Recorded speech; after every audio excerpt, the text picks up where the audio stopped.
ভোলার দৌলতখানে দুইটি দেশীয় আগ্নেয়াস্ত্র, বিপুল পরিমাণ দেশীয় অস্ত্রসহ কুখ্যাত সিরাজ বাহিনীর ৩ জন দুর্ধর্ষ ডাকাতকে আটক করেছে বাংলাদেশ কোস্টগার্ড দক্ষিণ জোনের সদস্যরা।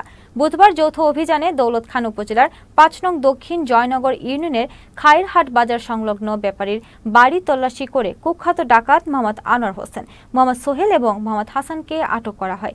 এ সময় তাদের কাছ থেকে ২টি দেশীয় আগ্নেয়াস্ত্র, ২টি কার্তুজ, ১৫টি দেশীয় অস্ত্র এবং একটি অবৈধ মোটর সাইকেল আটক করা হয়। কোস্টগার্ড দক্ষিণ জোনের staff officer lieutenant commander Salahuddin Rashid Tanvir ঘটনার সত্যতা নিশ্চিত করেন।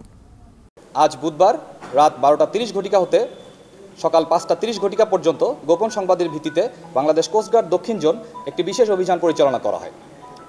অভিযানে ভোলা জেলার দৌলতখান উপজেলাধীন ৫ নং দক্ষিণ জয়নগর ইউনিয়নের খায়েরহাট বাজার সংলগ্ন ব্যাপারী বাড়ি তল্লাশি করত কুখ্যাত ডাকাত মোহাম্মদ আনোয়ার হোসেন, মোহাম্মদ সোহেল এবং মোহাম্মদ হাসানকে ২টি দেশীয় আগ্নেয়াস্ত্র, ২টি কার্তুজ এবং ১৫টি দেশীয় অস্ত্র ও একটি বৈধ মোটরসাইকেল সহ আটক করা হয়। এই অপারেশনে বাংলাদেশ নৌবাহিনী এবং পুলিশ স্বতঃস্ফূর্তভাবে অংশগ্রহণ করে। বর্তমানে আটককৃত ডাকাত, জব্দকৃত অস্ত্রসহ অন্যান্য আলামতসমূহ দৌলতখান থানায় হস্তান্তর কার্যক্রম প্রক্রিয়াধীন রয়েছে।